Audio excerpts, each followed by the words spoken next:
السلام عليكم ورحمة الله وبركاته. إن الحمد لله نحمده ونستعينه ونستغفره ونعوذ بالله من شرور أنفسنا وسيئات أعمالنا. من يهده الله فلا مضل له ومن يضلل فلا هادي له. ونشهد أن لا إله إلا الله وحده لا شريك له. ونشهد أن محمدا عبده ورسوله. اللهم صل على محمد وعلى آل محمد كما صليت على إبراهيم وعلى آل إبراهيم إنك حميد مجيد.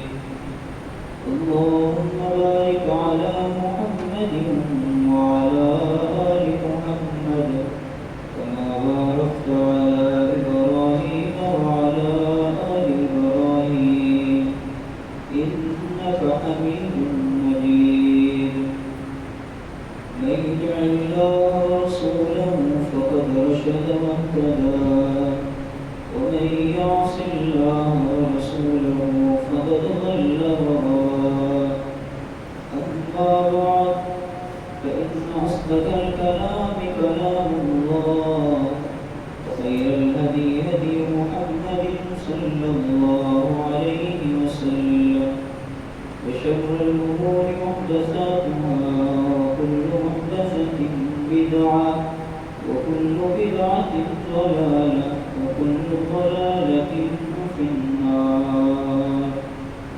أعوذ بالله من الشيطان الرجيم.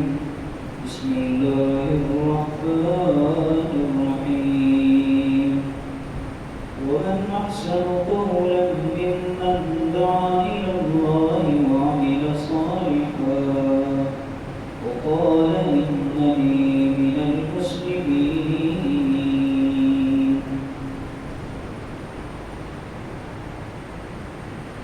اللہ رب العزت کے انتہائی مبارک بڑے ہی پاکیزہ اور بڑے ہی عظیم ناموں کا سلسلہ جاری و ساری ہے.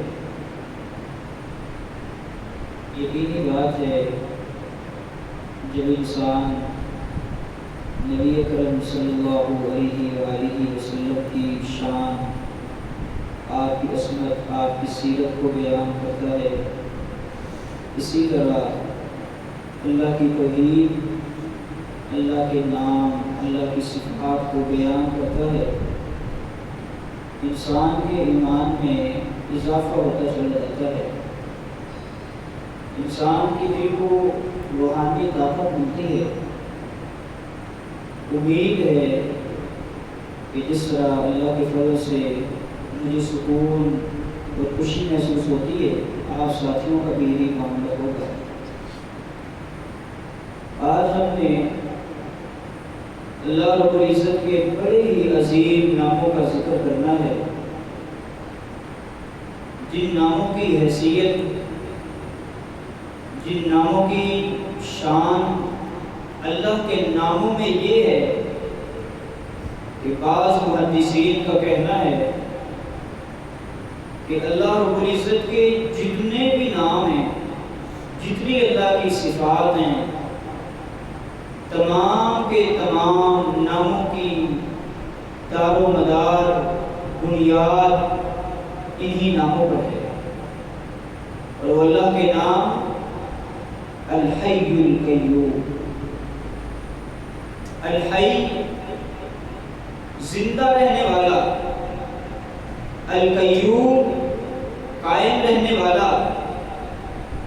ان دو ناموں میں ایسی قوت ہے، ایسی برکت ہے، ایسی طاقت ہے کہ تمام کے تمام اللہ کے نام اگر ہم ان معانی پر غور کرتے ہیں، ان کی گہرائی میں جاتے ہیں، ان کا معنی بھی انہی دو ناموں کے معنوں کے اندر لوٹتا ہے. اللہ کے جتنے نام ہیں آپ غور کر لیں، اللہ مالک ہے، اللہ خالق ہے، اللہ رازق ہے، ان ساری صفات کا اگر لوٹنا ہوتا ہے تو دو ناموں کی طرف ہوتا ہے، اور وہ دو نام الحی القیوم ہے۔ آج ہم سمجھتے ہیں کہ الحی القیوم کون ہے، اور الحی القیوم کے اندر کیا طاقت ہوتی ہے، وہ کن کن صفات کا مالک ہوتا ہے۔ سب سے پہلے الحی کو دیکھتے ہیں۔ الحی کا معنی زندہ رہنے والا۔ الحی وہ ذات ہے جس ذات کی زندگی کسی کی عطا کی ہوئی نہیں ہے، بلکہ اس کی زندگی اپنی ذاتی ہے۔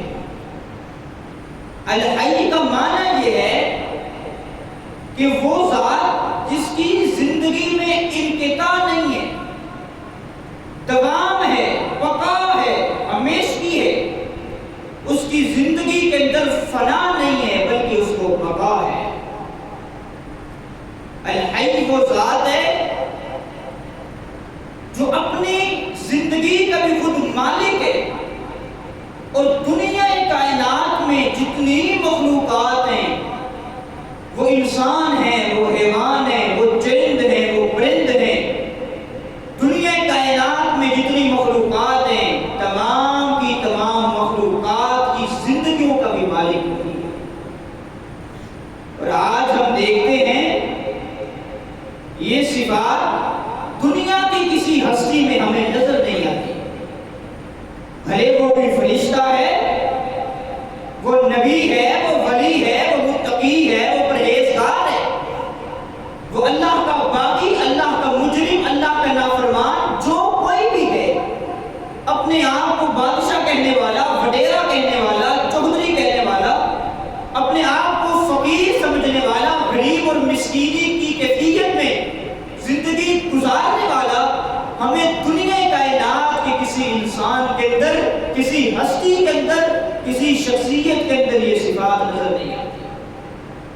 یہ صفات اگر نظر آتی ہیں تو فقط ایک ذات میں، اور وہ ذات جس ذات کی زندگی جو اس نے مجھے اور آپ کو عطا کی ہے، میں اور آپ جی رہے ہیں، وہ ذات مالک الملک، وہ میرا رب ہے، جو ایک لمحے کے لیے اگر میرے سانسوں کو روک دے، دنیا کائنات کی ٹیکنالوجی فیل تو ہو سکتی ہے، مگر میرے سانسوں کو دوبارہ واپس نہیں لوٹا سکتی، جو میری زندگی ختم کر دے، ساری ترقی، ساری بہبود یہاں فیل تو ہو سکتی ہے، اپنے گھٹنے ٹیک تو سکتی ہے، مگر مجھے میری زندگی لٹا نہیں سکتی۔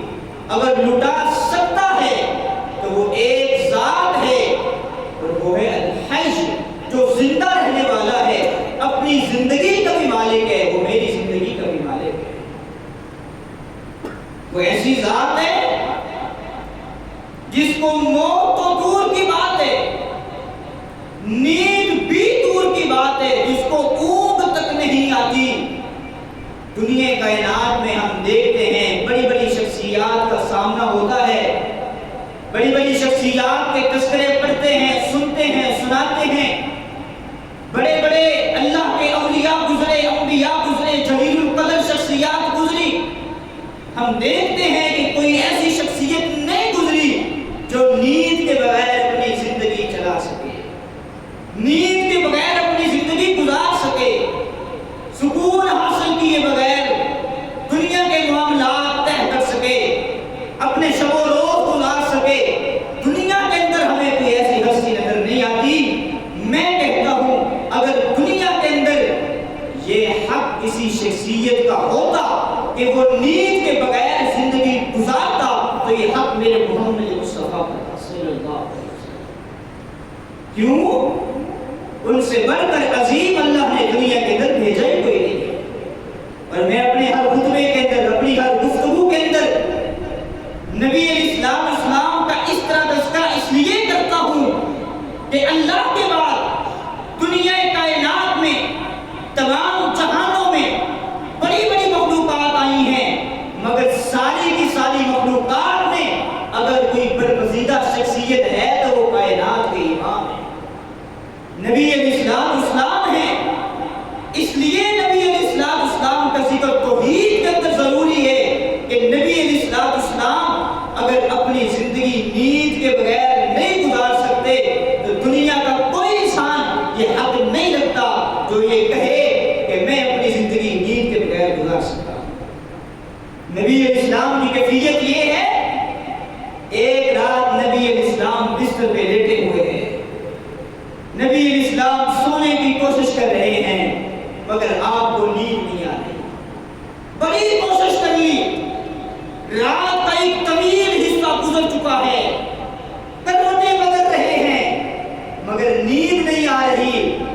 نبی علیہ السلام نے رات کے ایک پہر میں آسمان کی طرف نگاہ کی اور اللہ سے کہا، اللہم غارت النجوم وہدت العیون وانت حی قیوم لا تأخذک سنۃ ولا نوم۔ اے اللہ، ستارے کہاں سے کہاں چلے گئے، یہ چاند کہاں سے کہاں چلا گیا، رات کا ایک طویل حصہ گزر چکا، لوگ آرام کر رہے ہیں، سکون حاصل کر رہے ہیں، اپنی نیند کے اندر مشغول ہیں۔ اے اللہ، تجھے تو نیند نہیں آتی، تجھے تو اونگ نہیں آتی، اس لیے کیونکہ تو حج بھی ہے، تو قیوم بھی ہے، اے اللہ مجھے نیند کی ضرورت ہے، اے اللہ تیرے حکم کے بغیر محمد سو بھی نہیں سکتا۔ یہ ہے عقیدہ۔ نبی علیہ السلام بھی سوئے تو اللہ کے حکم سے، پیغمبر اگر نیند سے بیدار ہوئے تو بھی اللہ کے حکم سے، اپنے اختیار میں نہیں ہے۔ اور یہی توحید ہے، یہی توحید کا مغز ہے۔ اللہ کے نام، اللہ کی صفات، اللہ کے اسماء بیان اس لیے کیے جاتے ہیں تاکہ میرے اور آپ کے اندر توحید کی گہرائی آ جائے۔ اللہ ہی زندگی دینے والا، وہی نیند دینے والا، وہی لوگوں کی نیند کو اکھاڑ دینے والا، ان سے نیند اور سکون چھین دینے والا، اس سے کوئی پوچھنے والا نہیں ہے۔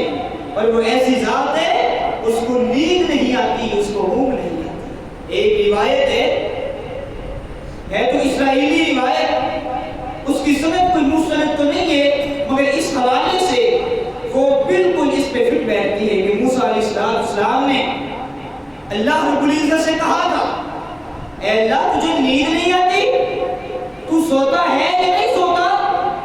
اللہ نے کہا، اے موسیٰ اپنے ہاتھ کے اندر 2 پیالے پکڑ لے، ان 2 پیالوں کو پکڑ کر کھڑا ہو جا، اور سونا نہیں ہے، نیند کی کیفیت میں نہیں جانا۔ موسیٰ علیہ السلام نے 2 پیالے پکڑے، لیکن اللہ نے موسیٰ علیہ السلام پر تھوڑی سی اونگ کو مسلط کر دیا۔ جو ہی موسیٰ علیہ السلام کو اونگ آئی، وہ پیالے آپس میں ٹکرائے، جو ہی پیالے آپس میں ٹکرائے وہ دونوں پیالے ٹوٹ جاتے ہیں، نیچے گر جاتے ہیں، موسیٰ علیہ السلام کو جھٹکا لگتا ہے۔ اللہ نے فرمایا، موسیٰ اس لیے مجھے نیند نہیں آتی، اگر ایک لمحے کے لیے بھی مجھے اونگ آ جائے، یہ 7 آسمان، یہ 7 زمینیں آپس میں ایسے ٹکرائیں اور ساری کی ساری کائنات درم بھرم ہو جائے، ساری کائنات کا نظام برباد ہو جائے اگر مجھے ایک لمحے کے لیے بھی اونگ آ جائے۔ وہ ایسی ذات ہے جس ذات کو نہ نیند آتی ہے نہ اونگ آتی ہے، وہی دنیا کو زندگی دینے والا، وہی دنیا سے زندگی چھیننے والا، وہی موت کی گھاٹی میں اتارنے والا، وہی قبر کی گھاٹی میں اتارنے والا، وہی مجھے نیند دینے والا، وہی مجھے نیند سے بیدار کرنے والا، وہ ہے الحی۔ اور دنیا کائنات میں اللہ رب العزت کے علاوہ کوئی الحی کی صفات کو پا نہیں سکتا۔ آپ دیکھیں نبی علیہ السلام جب بھی بستر پہ آتے، آپ کا عقیدہ نوٹ کرے کہ آپ کا عقیدہ کیا تھا۔ نبی علیہ السلام جب بھی بستر پہ آتے، آپ کا معمول تھا، آپ ایک دعا پڑھا کرتے تھے۔ وہ دعا کیا ہے؟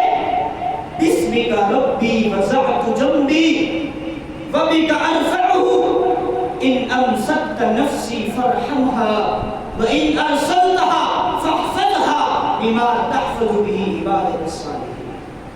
اے اللہ میں تیرے نام کے ساتھ اپنے جسم کو، اپنے پہلو کو اس بستر پر رکھ رہا ہوں۔ اے اللہ تیرے نام کے ساتھ رکھ رہا ہوں اور تیرے ہی نام کے ساتھ صبح اپنے وجود کو اس بستر سے اٹھاؤں گا۔ اے اللہ میں سو رہا ہوں، اگر تو نے اس نیند کی حالت میں میری روح کو قبض کر لیا، اپنے پاس روک لیا، اے اللہ اس پہ رحمتیں برسانا۔ اے اللہ اگر تو نے واپس دنیا میں بھیج دیا، اس کی حفاظت فرمانا اس طرح جس طرح تو نیک لوگوں کی حفاظت فرماتا ہے۔ یہ نبی علیہ السلام کا عقیدہ ہے کہ موت دینے والا، نیند دینے والا اور نیند سے اٹھانے والا وہ ایک ہے، اور وہ کون ہے؟ وہ الحی ہے۔ الحی دنیا کے اندر نہ کسی فرشتے کا محتاج ہے، نہ کسی نبی کا محتاج ہے، نہ کسی ولی کا، نہ کسی متقی کا، نہ کسی پرہیزگار کا۔ اس کو دنیا کی کوئی شخصیت، کوئی طاقت اس کو بور نہیں کر سکتی، اس کو مجبور نہیں کر سکتی۔ تو اس کو زندگی دے رہا ہے تو کیوں اس سے زندگی چھین رہا ہے، تو کیوں چھین رہا ہے؟ ہم دیکھتے ہیں بچہ ایک دن کا ہے لیکن فوت ہو جاتا ہے، اس وقت تو ماں باپ کا وہ جگر ہوتا ہے، باپ ہے، اس کی چھوٹی چھوٹی بچیاں ہیں، چھوٹے چھوٹے بچے ہیں، معصوم بچے ہیں، مگر موت نہیں دیکھتی کہ اس کے بچے کیا کہیں گے، اس کے بچوں کا حال کیا ہوگا، اس کی بیوی کی کیفیت کیا ہوگی۔ نہیں نہیں، اللہ کو کوئی مجبور نہیں کر سکتا۔ وہ انسان سے زندگی جوانی کی حالت میں چھین لے، وہ بڑھاپے کی حالت میں چھین لے، وہ بچپن کی حالت میں چھین لے، وہ خوشی کی حالت میں چھین لے، وہ غمی کی حالت میں چھین لے، اللہ کو کوئی موت نہیں کر سکتا۔ اور یہ ہے الحی۔ میرا اور آپ کا یہی عقیدہ ہونا چاہیے کہ دنیا کائنات میں اگر زندگی دینے والا ہے تو ایک ذات ہے، زندگی کے اندر سکون دینے والا ہے ایک ذات ہے، میری اور آپ کی زندگی کو روکنے والا ہے تو ایک ذات ہے۔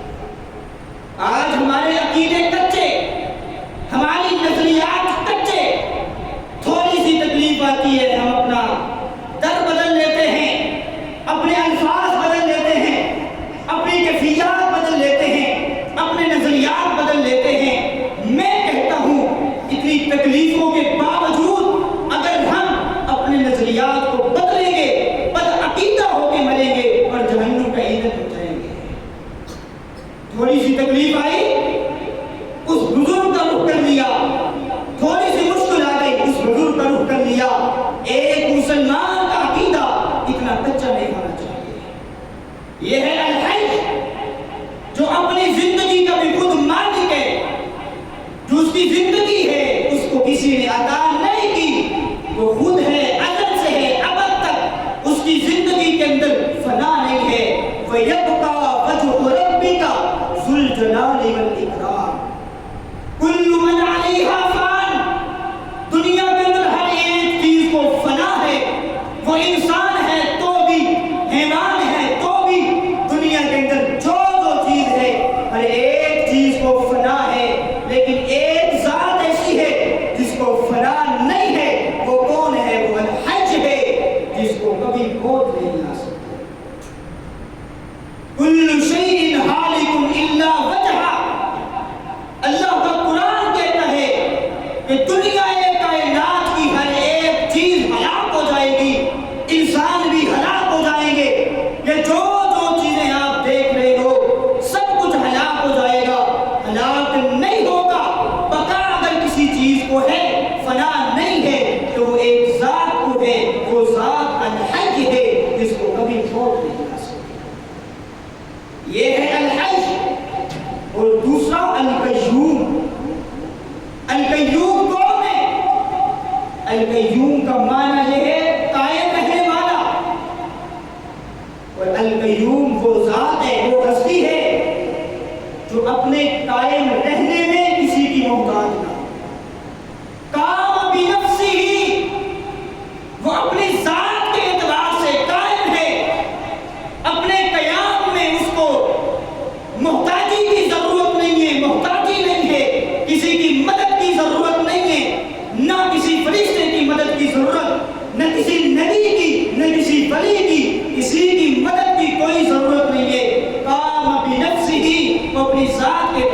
قائم ہے۔ اور دوسرا معنی یہ ہے کہ پوری کی پوری کائنات ساری کی ساری اپنی قیام میں اسی ذات کی محتاج ہے۔ انسان ہیں، حیوان ہیں، فرشتے ہیں، یہ آسمان ہیں، یہ زمینیں ہیں، یہ تمام کی تمام مخلوقات ہیں، اپنے قیام میں فقط اسی ذات کی محتاج ہے۔ میں اور آپ اپنی ذات کے قیام کے اندر اپنی ذات کے محتاج نہیں ہیں، اللہ کے محتاج ہیں۔ اگر کوئی انسان یہ کہتا ہے مجھے کسی کی کوئی ضرورت نہیں ہے قیام کے اندر، تو انسان جھوٹ بولتا ہے۔ قدم قدم پہ اس کو مدد کی ضرورت ہے۔ اگر اللہ ہاتھ کو روک دے، اپنے ہاتھ کو سلامت نہیں کر سکتا۔ اللہ اس کی زبان کو روک دے، اپنی زبان کو وہ چلا نہیں سکتا۔ اللہ اس کے وجود کو ایک دم کھڑا کر دے، پتھر بنا دے، اپنے وجود کو دائیں بائیں نہیں کر سکتا۔ ہاں وہ تب ہی کر سکتا ہے جب میرا رب چاہے گا۔ کیوں؟ یہ پوری کائنات اپنے قیام میں اسی رب کی محتاج ہے۔ ان اللہ یمسک السماوات والارض ان تزولا ولئن زالتا ان امسکہما من احد من بعدی انہ کان حلیما غفورا۔ اللہ فرماتا ہے یہ آسمان، یہ زمینیں، یہ 14 کے 14 طبق تمہیں ایک دم کھڑے ہوئے نظر آتے ہیں، ہلتے نہیں ہیں، جبکہ یہ آسمان بغیر عمد ترونہا، دنیا کا کوئی انسان ان آسمانوں کے نیچے ہمیں ستون نہیں دکھا سکتا، ہمیں ٹیک نہیں دکھا سکتا کہ ہم نے آسمانوں کو کھڑا کرنے کے لیے اس کے نیچے ہم نے ستون بنائے ہوں، اس کے نیچے ٹیک لگائی۔ بغیر عمد ترونہا، بغیر ستونوں کی یہ آسمان نظر آتے ہیں، تمہیں یہ زمین ایک دم کھڑی نظر آتی ہے، یہ ہلتی نہیں ہے۔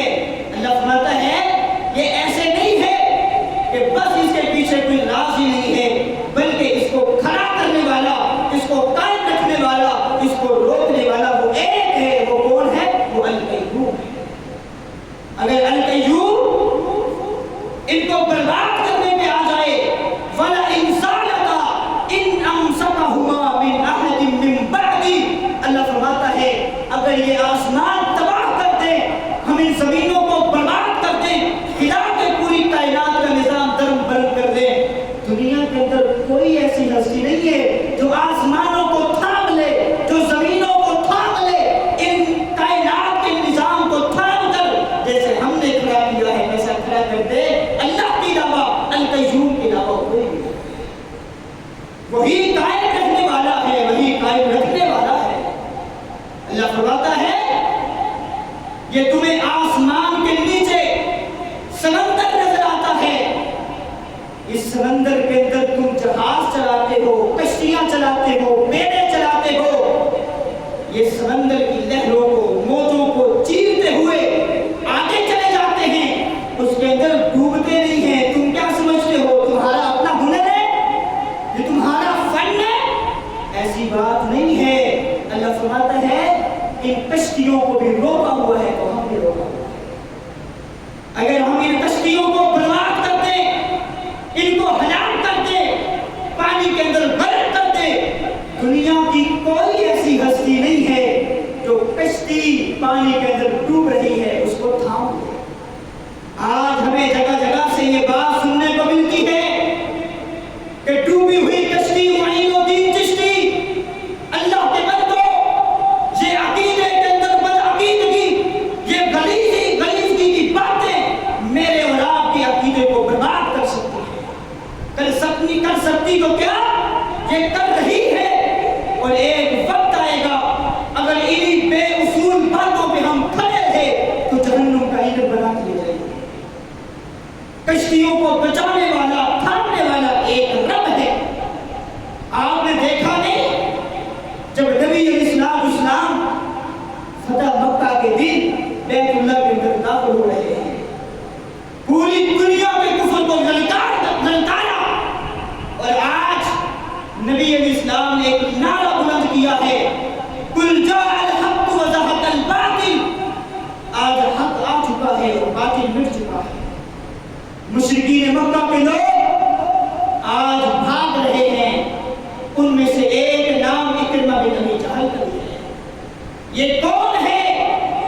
یہ دین اسلام کا سب سے بدترین دشمن ہے. اس کے باپ نے مرتے دم تک اسلام کے خلاف دشمنی نبھائی ہے. جب یہ فاصلے جہنم کیا جا رہا تھا، عبداللہ بن مسعود رضی اللہ تعالیٰ عنہ اس کے پاس آتے ہیں اور آ کر کے کہتے ہیں انت ابا جہل، تو ابو جہل ہے، تو اپنے آپ پر بڑا ناز کیا کرتا تھا، تجھے آج یہ چھوٹے چھوٹے بچے قتل کر رہے ہیں، باعث جہنم کر رہے ہیں.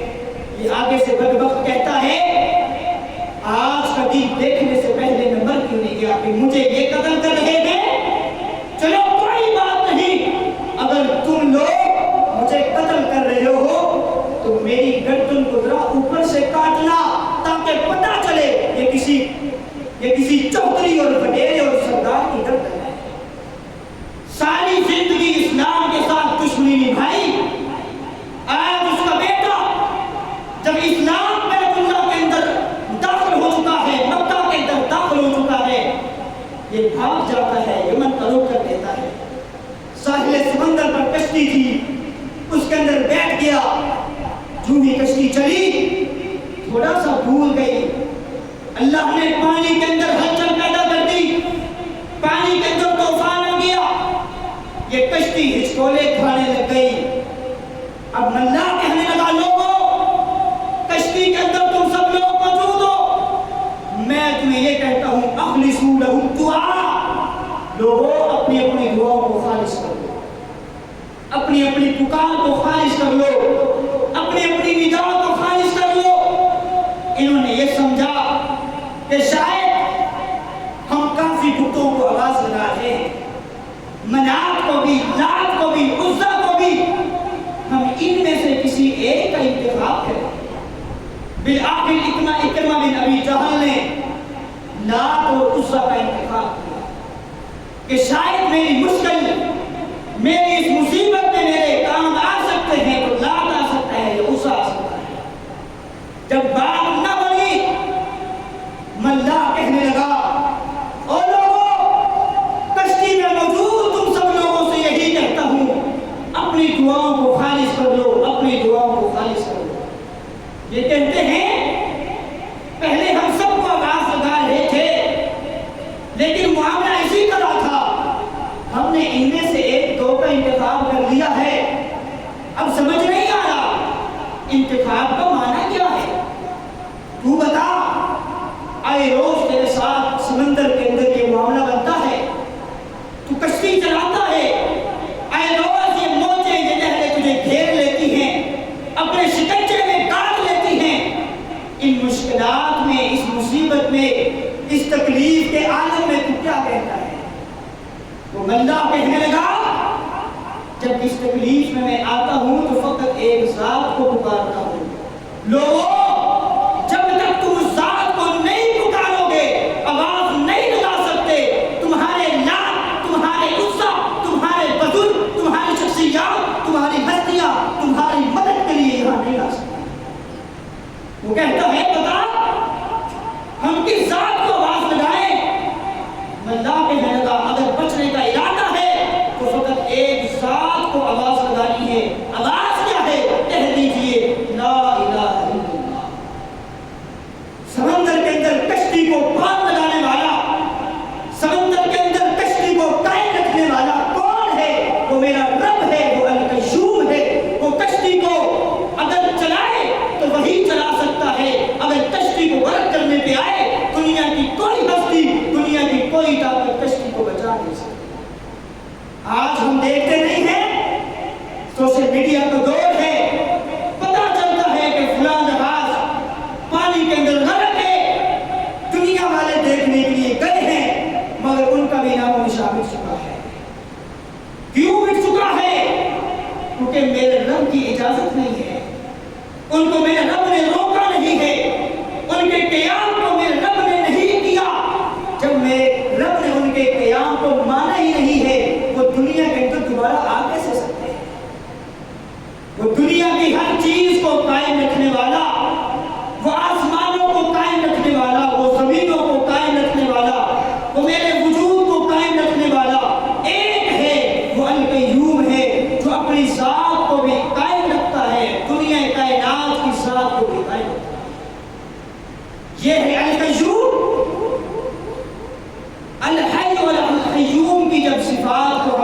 دیکھتے گئے.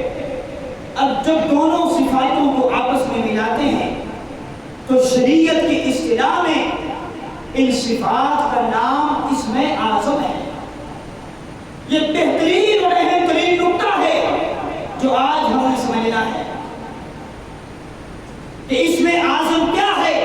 آج دنیا والے اسم اعظم کو تلاش کرنے میں پتہ نہیں کیا کرتے ہیں. نیٹ بنا ہوا ہے, کوئی نجوم نہیں آتا ہے اور آ کر کے کہتا ہے کہ جی اگر کسی نے اپنے نام میں سے اسم اعظم کو تلاش کرنا ہے تو آئے, ہم آپ کو آپ کے نام میں سے اسم اعظم تلاش کر کے دیتے ہیں. میں کہتا ہوں اس پڑھے لکھے دور کے اندر ہماری یہ جہالت ہے کہ ہم نے اسم اعظم تلاش کہاں کرنا تھا اور آج ہم تلاش کہاں کر رہے ہیں.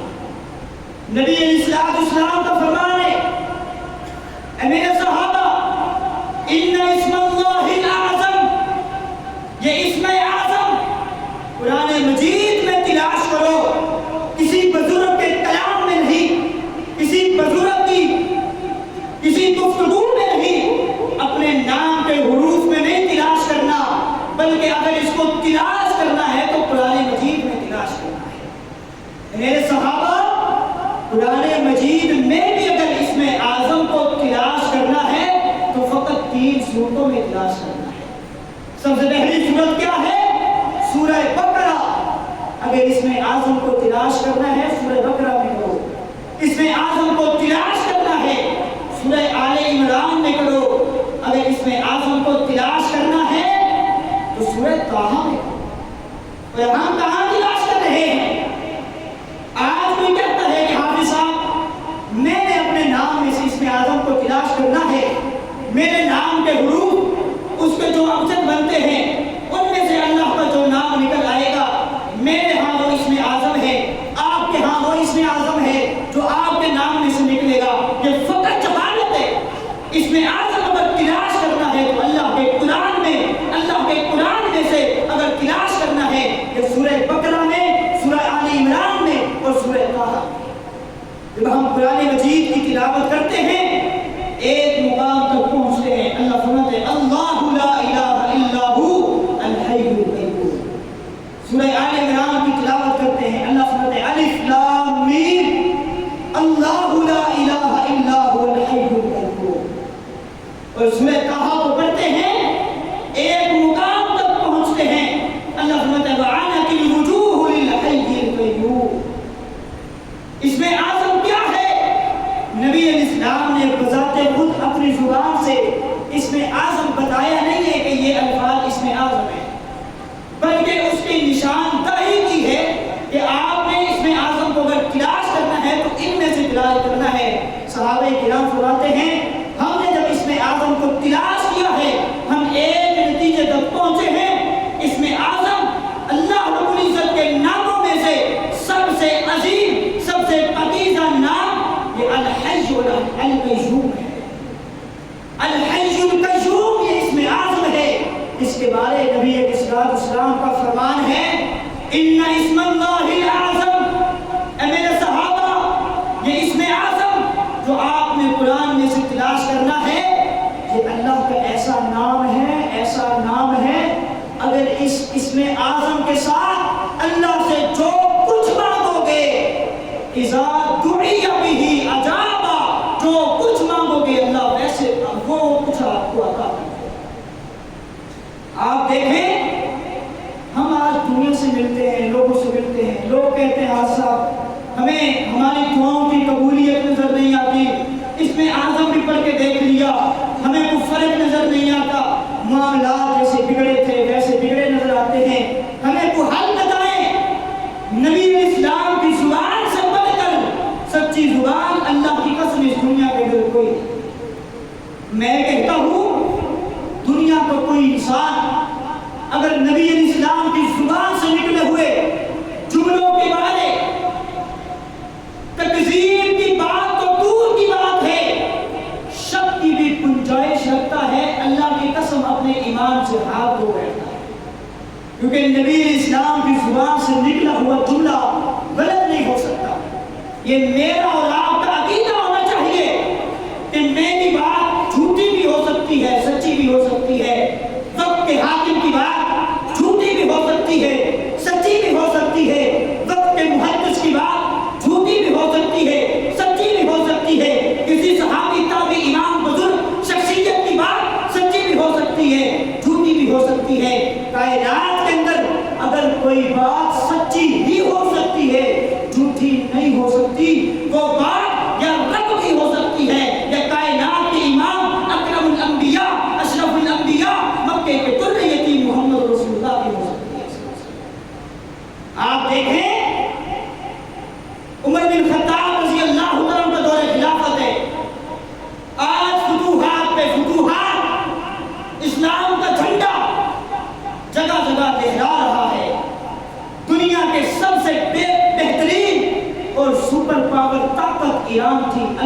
کو فتح آتی ہے. ایران کو اللہ نے نیست و نابود کر دیا. آج عمر بن خطاب کے سامنے مدینہ کے اندر سونے اور چاندی کے ڈھیر ہے. عمر بن خطاب رضی اللہ تعالی سونے اور چاندی کے ڈھیروں کی ذرا نگہبانی کر رہے تھے، ان کو دیکھ رہے تھے کہ کسریٰ کے پاس اتنا سونا. اچانک عمر بن خطاب رضی اللہ عنہ کی نظر سونے کے ایک کنگن پر پڑتی ہے. عمر بن خطاب نے اس کنگن کو اٹھا لیا، اپنی کلائی میں پہنا، مگر اپنی کلائی چھوٹی نظر آئی. وہ کنگن بڑا تھا. عمر بن خطاب نے پوچھا کہ کنگن کس کا ہے؟ صحابہ کرام نے کہا اے امیر المومنین، کسریٰ جب اپنے تخت پہ بیٹھتا تھا کہ یہ کنگن پہن کر بیٹھتا تھا. عمر بن خطاب بڑے حیران ہوئے. کسریٰ اتنا طاقتور تھا، اس کی کلائی اتنی مضبوط تھی کہ جب وہ اپنے تخت پہ بیٹھتا تھا تو یہ کنگن پہن کے بیٹھتا تھا جس کا وزن بھی کافی ہے. یہ بات کہہ کے عمر بن خطاب نے صحابہ کی طرف دیکھنا شروع کر دیا. سوچ کیا ہے کہ مسلمانوں میں بھی کوئی ایسا شخص ہے جس کی کلائی اتنی مضبوط ہے، جس کی کلائی اتنی موٹی ہے کہ جتنی موٹی کلائی کسریٰ کی تھی. عمر بن خطاب دیکھ رہے ہیں. اچانک کونے میں ایک صحابی بیٹھے ہیں، ان پر نظر پڑ جاتی ہے. کون ہے؟ سراقہ بن مالک رضی اللہ تعالی. عمر بن خطاب کہتے ہیں سراقہ ادھر آؤ. سراقہ بن مالک آ جاتے ہیں. عمر بن خطاب نے کہا کہ ذرا اس کنگن کو پہنو. سراقہ بن مالک نے جو ہی وہ کنگن پہنا ان کو بالکل فٹ آ گیا. عمر بن خطاب نے لوگوں کی طرف توجہ کر کے کہا اے لوگوں، مجھے آج فخر ہے کہ اللہ نے مسلمانوں میں ایسے لوگ پیدا کیے ہیں جن کی کلائی کسریٰ کی کلائی جیسی ہے. عمر بن خطاب نے خوشی کے عالم میں جو ہی سراقہ بن مالک کی طرف مڑ کے دیکھا کہ سراقہ بن مالک زاروں کی طرح ہے. عمر بن خطاب نے کہا سراقہ کیا بات ہے، رو کیوں رہا ہے؟ اور سراقہ کی زبان سے ایک ہی جملہ ہے صدق رسول اللہ، صدق رسول اللہ، صدق رسول اللہ. نبی علیہ السلام نے سچ کہا تھا. سراقہ اس بات کو سمجھ نہ پایا. نبی علیہ السلام نے سچ کہا تھا. سراقہ اس بات کو سمجھ نہ پایا. نبی علیہ السلام کی زبان سے حق نکلا تھا. سراقہ اس بات کو سمجھ نہ پایا. عمر بن خطاب نے کہا اے سراقہ بات کیا ہے، بات تو بتا. سراقہ بن مالک نے کہا اے امیر المومنین، نبی علیہ السلام جب ہجرت کرنے کے لیے جا رہے تھے مدینہ کی طرف، مکے والوں کو پتہ چلا کہ محمد صلی اللہ علیہ وسلم اور اس کے ساتھی مکہ سے نکل چکے ہیں، مدینہ جا رہے ہیں.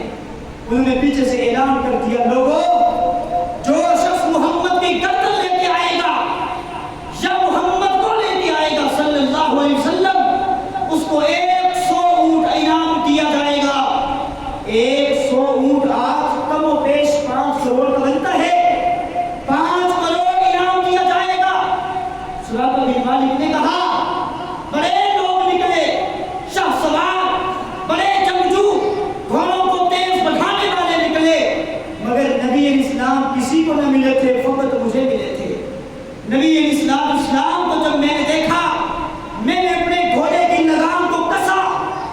جو ہی میرا گھوڑا بھاگنے لگا، نبی علیہ السلام کی نگاہ مجھ پہ پڑی.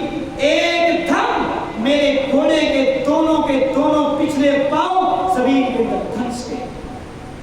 لیکن میں حیران تھا کہ آج میں جس زمین پر چل رہا ہوں تو پتھریلی زمین ہے، یہ کچھ صحرا بھی نہیں. ایک گھوڑے کے پاؤں آسانی سے وہاں دھنس جائیں. بات کیا ہے؟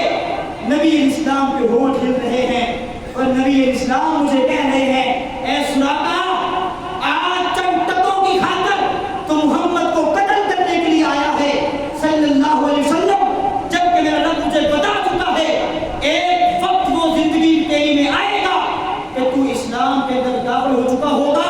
اللہ کسریٰ کے کنگن تیری کلائی کے اندر پہنائے گا.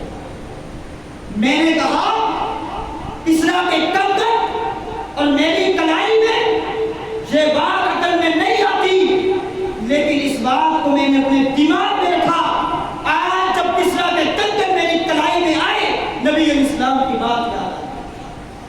میں کہہ رہا تھا میرے پیغمبر کی زبان سے نکلا ہوا جملہ حق ہے، سچ ہے. دنیا کے کسی شخص کی بات جھوٹی ہو سکتی ہے، شک کی گنجائش اس میں رکھی جا سکتی ہے. کائنات کے اندر اگر کسی شخصیت کی بات میں شک کی گنجائش رکھنا کفر ہے، وہ بات کائنات کے امام کی ہے.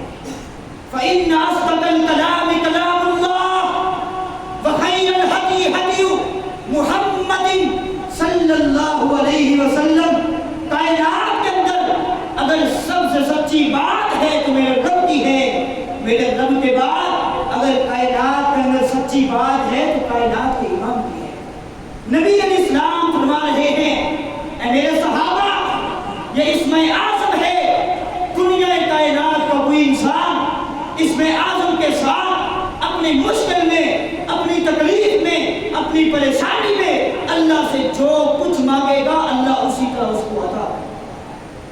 آج میں اور آپ فتنوں کی زد میں ہیں، مشکلات کی زد میں ہیں، تکالیف کی زد میں ہیں. اس میں اعظم کو اپنا لیجئے، اس کو اپنے ورد کا حصہ بنا لیجئے، اپنے شب و روز کا حصہ بنائیے. اپنی تکالیف میں، اپنی پریشانیوں میں، اپنی مصیبتوں میں، اپنی تکالیف میں اس میں اعظم کا ہمیشہ ورد کرتے رہیں کہ اس میں اعظم مجھے اور آپ کو کامیابی عطا کر سکتا ہے. کامیابیوں کا راز اور کامیابیوں کی کنجی، ترقی، بہبود، فلاح کی کنجی اگر اللہ نے کسی ورد کے اندر، کسی وظیفے میں رکھ دی ہے تو وہ اس میں اعظم ہے.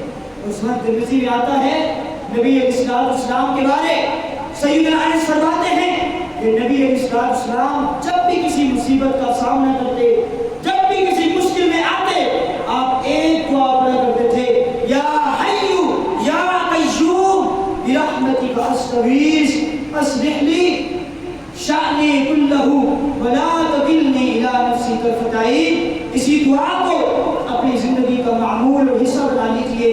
اللہ سے دعا ہے اللہ تعالیٰ مجھے اور آپ کو کامیابیوں سے نوازے، مجھے اور آپ کو دین کا فہم عطا فرمائے، سنت کے ساتھ تمسک اور سنت کی غیرت اور توحید کی غیرت عطا فرمائے.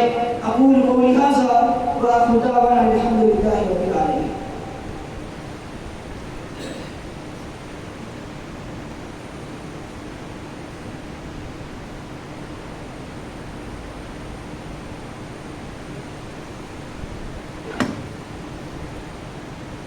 الحمد لله رب العالمين والصلاة والسلام على إمام المتقين وسيد الخاشعين محمد رسول الله وعلى آله وصحبه أجمعين. أما بعد، أعوذ بالله من الشيطان الرجيم. بسم الله الرحمن الرحيم. ومن أحسن قولا ممن دعا إلى الله وعمل صالحا وقال إنني من المسلمين. وقال الله سبحانه وتعالى لا يكلف الله نفسا إلا وسعها لها ما كسبت وعليها ما اكتسبت. ربنا لا تؤاخذنا إن نسينا أو أخطأنا. ربنا ولا تحمل علينا إصرا كما حملته على الذين من قبلنا. ربنا ولا تحملنا ما لا طاقة لنا به واعف عنا واغفر لنا وارحمنا أنت مولانا فانصرنا على القوم الكافرين. سبحان ربك رب العزة عما يصفون وسلام على المرسلين والحمد لله رب العالمين.